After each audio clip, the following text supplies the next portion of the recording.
it's about oil. And if you saw my message earlier on my Telegram channel, you'll have seen that I was up at 3 a.m.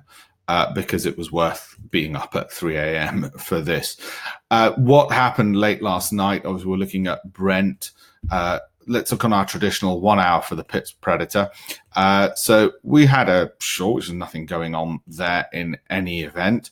All of a sudden, got this, which again was moving around, nothing much happening. And then late last night or early this morning, as you can see, the assassination, and boom.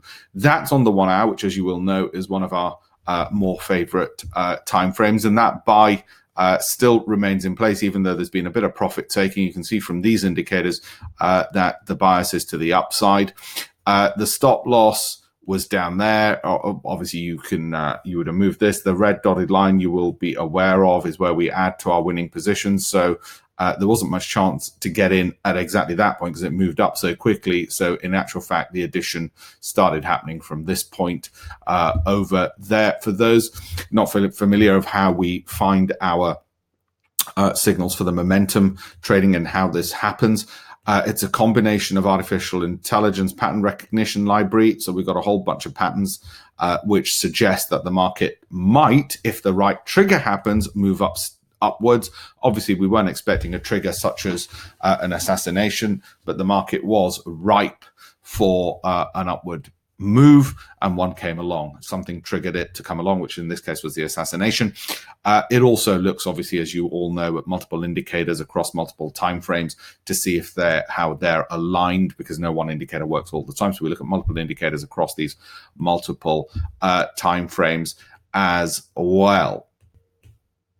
What I also want to show is the 15-minute bar on this at the same time. What you'll notice here, 15 minutes is the one which I discussed on a recent webinar when talking about the market. So we're going to Brent and the 15 minutes. Here you can see that it got picked up around there, middle of the night. For us, that's why I was woken up, because it was big enough an issue that I got a call from the office.